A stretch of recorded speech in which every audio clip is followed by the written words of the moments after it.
Welcome back to Breakfast Central. Let's take you through the front pages of our papers this morning. On the front page of the Daily Independent newspaper, Nigerian Airlines laments $60 million loss to bed strikes annually. That's what the big story says. It says carriers suffer 60 bed strikes in 10 months in 2023. Ask federal government to reduce cost of bird damages with modern techs. Still on the front page, we have NASU mounts pressure on Tinubu to review minimum wage. That's one of the big stories there. And Supreme Court dismisses Ihedioha's suit seeking to sack Uzodinma.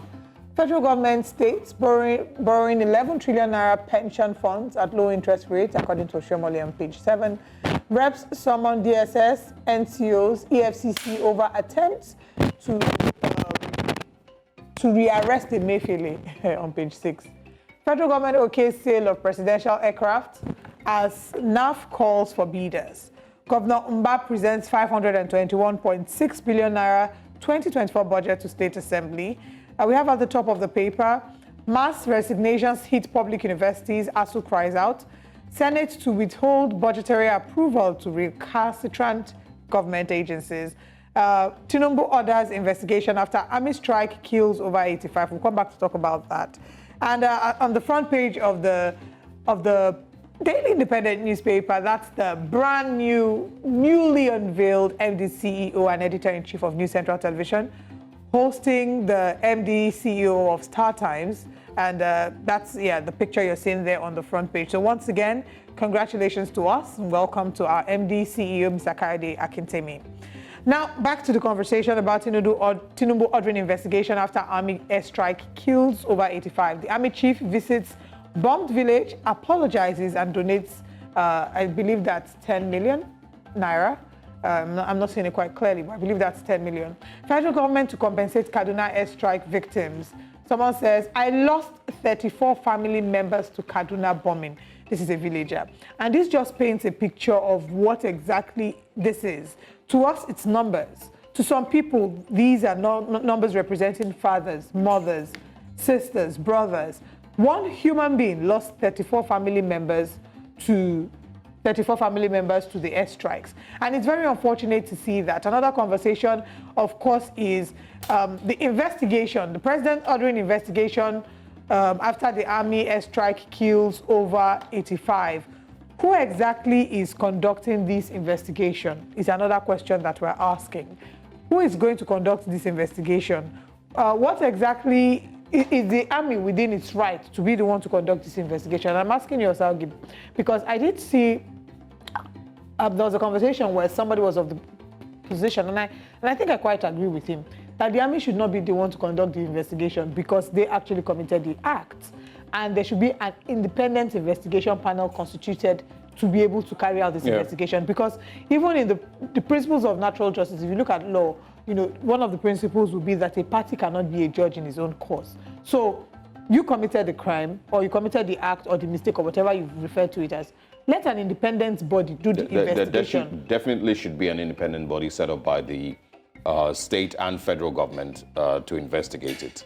The army, of course, should only just provide every necessary bit of information and detail that the panel would need. It's pretty much almost the same thing that happened with the NSAS protest, where a state panel, even if people still criticize that one because it was it felt like the state was being judge and jury in its own case, but that's almost the kind of thing that you expect should happen. But even independently, the army should also be able to set up its own military inquiry. Its own military investigation should also happen, where they find out some of the things like our guest yesterday was saying.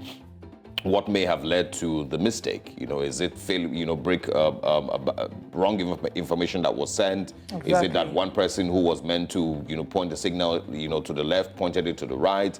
Is it the person who, of course, just wrong coordinates, random things like that? Could it be their own issues with their security reconnaissance? Yeah, exactly. Can it also be a situation of, who gave the order really? Or, like we're hearing a lot lately, how terrorists are embedding themselves among civilians. So what can we do? I don't want to hear that one. What can we do to... I don't want to hear that. Exactly. So if terrorists embed themselves among over the 200 million Nigerians, are we going to throw bombs in all of Nigeria?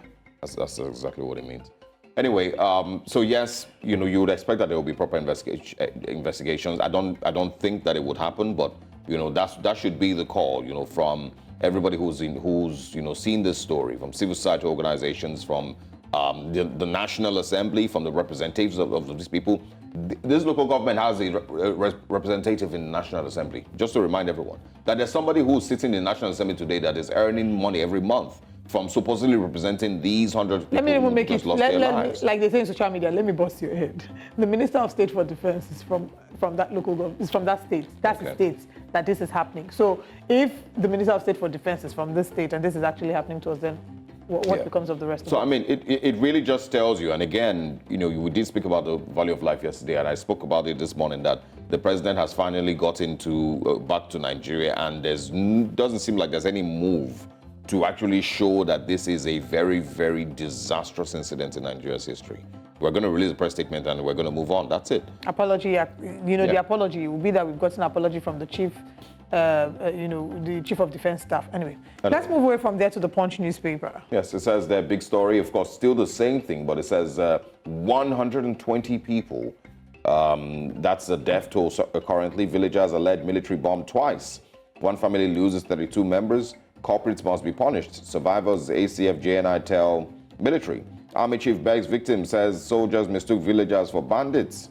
Interesting. Tinubu, Atiku mourn.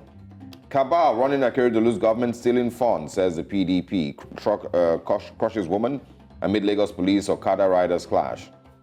And also this morning, over 9,000 civil servants fail promotion exam. Auction, presidential aircraft bidders get December 24th deadline.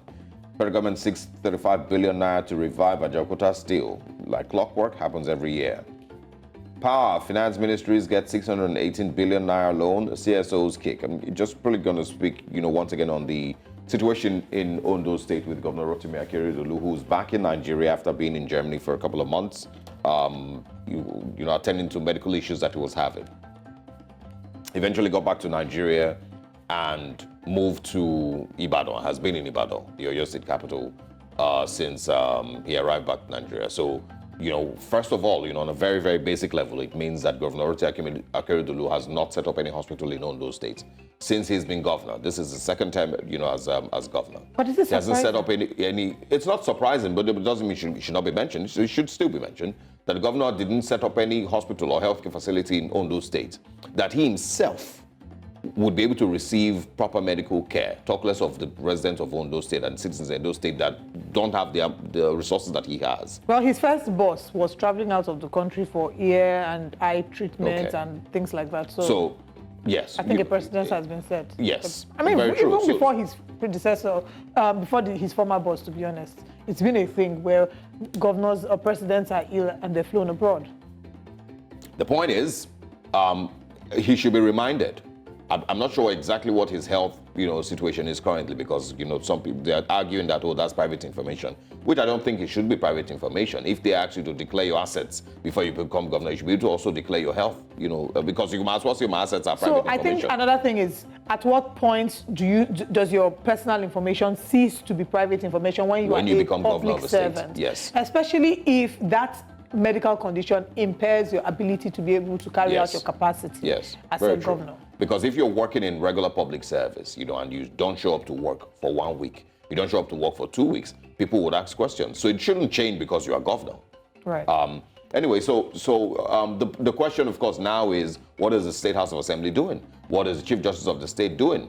You know, is there anybody who's you know, looking aside or away from the political aspects of this and saying that governance is suffering in Ondo State and something needs to be done? If he is not capable, if, you know, there's no proper medical screening that shows that he is capable of running the affairs of the state, then maybe they should be talking about, you know, an impeachment, or at least you should hand over to the deputy governor in the interim. Right. But that's it for the Punch newspapers this morning. Let's quickly move to the next paper, The Nation newspaper. All right, on the front page of The Nation newspaper, Army explains accidental drone attack on villagers. Defense headquarters says intelligence showed terrorist movement.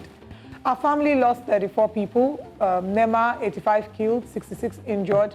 Tinubu sympathizes, others probe of incidents. We also have here, Uzodinma says, according to, of course, this is regarding Uzodinma, Supreme Court slams 40 million naira cost on Ozekome. At the top of the paper, CBN blames cash crunch on uneven flow and huge withdrawals, really. Jackpot syndrome, Nigerian kills wife in UK over bills. This is really sad. Education gets 20.08% of Makinde's 434 billion naira budget. And we have, I think that's something to actually celebrate, because his budgetary allocation, if I'm correct, to education is more than the federal budgetary allocation. I think on the federal level, we have roughly 7% budgetary allocation to education, and this is something to be commended, to commend. We have son's coronation kids off with, all right, I think that's the final story. Okay, we are repositioning police, says Minister Iman Suleiman Ibrahim on page 12. That's all we can take on the Nation newspaper.